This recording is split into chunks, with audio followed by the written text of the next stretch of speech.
Hello and welcome to another Demon 212 VC review. Today I'm going to be taking a look at Kirby's Fun Pack on the SNES, or as I believe it's called in America, Kirby Superstar. Either way, it's a Kirby game, however, it's totally different to other Kirby games because it's a compilation of mini-games. There's 8 games overall, and I will show off all 8, much to the delight of my brother who edits these videos, because all he's thinking is, oh god, that's 8 cuts, and if he makes a mistake, that's 9 cuts. And you might laugh, but that really is the conversations we have when we argue about videos and things like that. So, anyway, the 8 games, there's pretty much 4 of them play just like Kirby games. There's then one of them that doesn't play like a Kirby game. One of them's then a racing game, and then there's these 2 little even mini games that could be pretty much called micro games, like from WarioWare. So, I will start with Spring Breeze. So, this is pretty much, to be fair, a Kirby game, your standard Kirby game really. You've got an energy bar, you've got lives, you've got the ability to take enemies' abilities by eating them and swallowing them. You can then, however, push A and a computer will come out. Or, if you've got another pad in, a human will come out. And you can use powers and work together, co-op. And pretty much every game has co-op. It's only really the ones that have no co-op at all. That really sounds stupid and awful, but the type of thing is, 2 of the mini-games are versus, so of course they're not going to have co-op. Anyway, you can pick up food and just do all the things like that. And then you can also share the food with the partner as well, simply by eating it and standing next to each other. It will actually, well, it's weird because it looks like the characters are actually trying to kiss, and by doing that it replenishes the health. If you die, you lose a life. However, if the helper dies, you just eat another enemy, push A and do that. And you can also take the computer away, or the human, by pushing A again next to him, and he'll turn him back into a power. So if you're desperate and you're about to die, as you're the one who loses lives, you get priority. There's bosses and just things like that, really. This one, as I say, is a Kirby game. So is the next one, but I'll still show it off. So, this is Dinah Blade, and as you can see, not much has changed. The odd graphical thing, really. You can still, again, knock a computer out, or a second player if the computer's there. You can still take them away, so that can also be used, to be fair, if the second player is getting a bit, well, awkward and annoying and thinking he's class. You can just, like, really say, well, fine, sod you. So I actually quite like that as player 1 you get full control of that, because if he's annoying you, just take his power away, really. So, that's that then. On to one that does actually change the gameplay now. So, this is Gourmet Race, and if you really need to have an explanation, then I'll be amazed, but hell, I'll do one anyway. It's a race where you have to eat food. So, overall, you have to get more food than King DDD, and this does total up over the 3 races, because it's a 3 course, and you can play each of them separately for practice, or just go on to the Grand Prix and do them. But you also have to win, and that, to be fair, is kind of more important, because if you cross the line first and he's got more food, then you can always collect food, but you do still have to cross the line. Probably the best way to do it would be to make sure you cross the line before him on 2 races, then on the 3rd race just spend as much time as you can collecting food, so that overall on the results screen it comes up that you've got more food than him as well, so you win and beat it. It's the easiest of all of them. I didn't feel once doing it. I lost a race, but again that was because I was making sure to collect food, because I had a feeling that was how it was going to work. My point is, you don't feel by losing a race, so it's pretty hard to feel. So, anyway, on to the next one. So, this is the Great Cave Offensive, and as far as I'm concerned, this is easily the worst game on this game. I absolutely hated it. It's the type of thing I'd ordinarily enjoy, because the whole point is it's a Kirby game, but you have to collect treasure, and there's 60 items to collect, and it's hidden all over, and it's a case of solving puzzles to get to the treasure chest by destroying bombs and things and unlocking the path, and sometimes destroying a bomb actually blocks off the path, which I think might be... no, it wasn't that one. Either way, there's a part where you hit a bomb and it actually destroys the path underneath the chest, and the chest falls so you can't get it. And you don't have to collect all 60 chests. Ah, there it was. It's now got lava in the way, so I can't get past. There's 60 chests, and you don't have to get all of them to beat the game, but the problem with it is, a Kirby game on a Kirby engine is not designed for this sort of gameplay. You will notice faults with the engine and the controls all of a sudden is you're thinking, well, this would be so much better if I could just do this, this or this, and it's the type of thing that I just honestly don't think works with the ability to float and do things like that. They get in the way, the controls all of a sudden feel clunky and complicated, whereas on the rest of the game it doesn't. I hated it with a passion going through it because the game has no sense of direction. Rather than a load of little levels, it's got one big level and you can just go through every part again and again. However, that then becomes the problem that, as I say, there's no sense of direction, so it doesn't tell you where to go. So for those like me who just wanted to get to the boss, beat it so that I could unlock the next game, I was really starting to get angry and agitated, and ended off resulting in a guide just trying to find the path to get to the boss. Overall, I'll be lucky if I've collected 30 treasures, and that's just ones I found whilst getting lost trying to find the boss.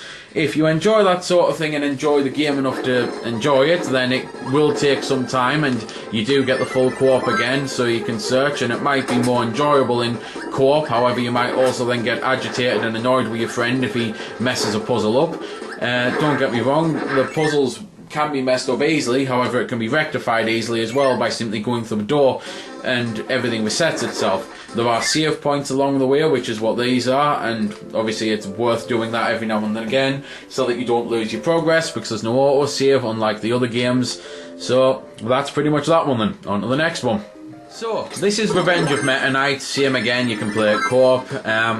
And it's basically a Kirby game, however it's got a very strict time limit, and this is, well, in all honesty, it's not all that enjoyable because of it, because don't get me wrong, you get a bit of an adrenaline rush rushing from one area to the next, but it does get to the point, at least on your first playthrough, where you're too busy worried about the time that you're just literally rushing without enjoying the game or the sights, just thinking, oh god, gotta rush, can't do this, can't stop, need energy, there's energy up there, but I've only got a few seconds left, I've got to go, and it just really feels rushed, as stupid as that sounds, because it is.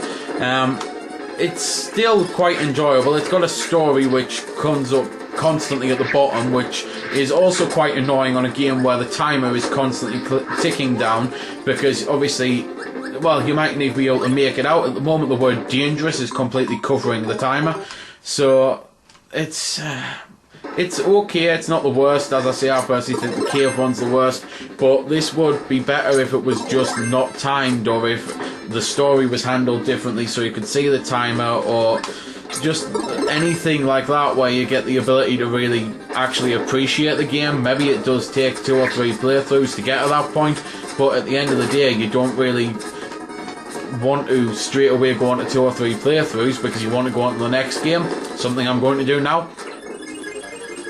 Well, there's an age-old saying, save the best till last, and as far as I'm concerned, this is exactly what this game does. Of the main 6 mini-games, this is easily, as far as I'm concerned, the best. It's basically done a bit like a Metroid game.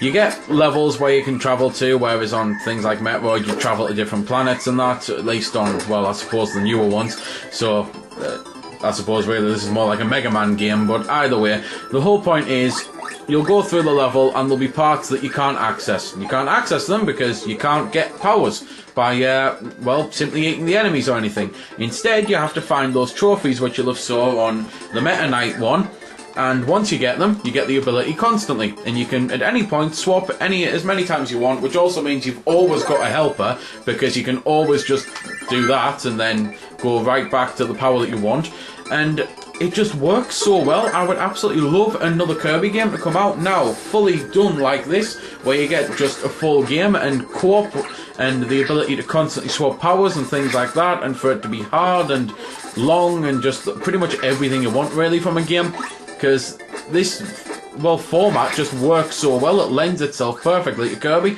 because as I say, it just means you can stockpile your powers and then do whatever you want really, and it then means you can replay levels and access parts that you couldn't access, because you've just seen us go past the cannon there. I do not have any ability to use fire, well, other than the jet, which I personally think you should be allowed to use this, because the jet engine is still fire, but it won't let me light the fuse, so it means I have to find the firepower, come back and light that, and then I get more game.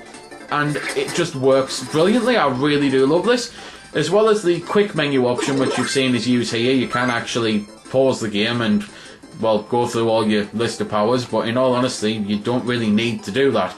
Yeah, it gives you the ability to have you choose and your second player choose at the exact same time, so it might save time on a 2-player game, but on a 1-player game, just hitting X a few times I find does it. So, that's pretty much that then. As you might expect, there are boss battles, and the boss battles are all over the place on pretty much all of the games except obviously the race one, because it's a race. This should be a boss battle here though, so I'll at least get to show a little bit of gameplay of this, and I'll shut up for the music as well, and I'll well, then go into the 2 little micro versus games.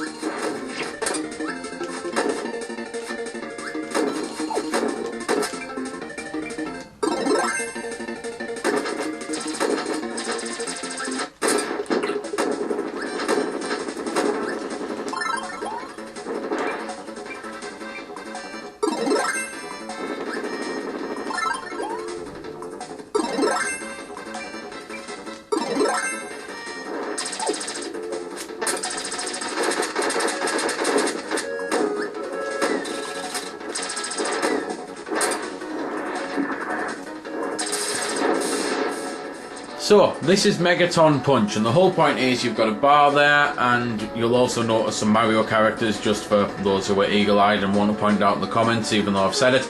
And the whole point is you hit that with a bar, so I actually got perfect there. You then get an aim, and again you have to hit as close as you can. I didn't get that one perfect. Then you've got a pendulum, you've got to hit that as close as you can.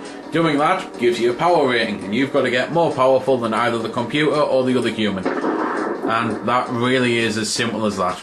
So, on to the next game. And this one's Samurai Kirby, which is basically a draw game. So, I don't mean you draw something, I mean a symbol will appear, and the moment that appears, you've got to very quickly push any button, and it's whoever's fastest, so it's a draw game, you know, Wild West, yeehaw, type thing. Overall, the Kirby game I actually think is excellent. I think the with the exception of the Great Cave Offensive, which, as I say, I really hated because I don't think it lends itself well to the gameplay, and the race, which is pretty pointless because it's over in 5 minutes, and I just kind of think, why was it there? They probably could have took out that and these 2 little micro games and instead give you another mini game that was as good as maybe Milky Way Wishes and things like that, you know. So, as I say, though, overall it's a pretty decent game. I really enjoyed it, and if you like Kirby games or just getting into them, for 800 points you're getting a hell of a lot of gameplay. So there we go then. That's been the review. I hope you found it helpful. I don't score the games because that's based purely on opinion, so instead I'll leave you to make your own mind up. So thanks for watching, and if you've got any questions about the game that I didn't answer in the vid or that hasn't been answered in the comments, then feel free to ask and I'll help if I can. Also, if you did find it helpful, don't forget to check out my channel because there's plenty more like this up there, and don't forget to subscribe because there'll be plenty more to come as well. So until next time, this has been Demon212, signing off.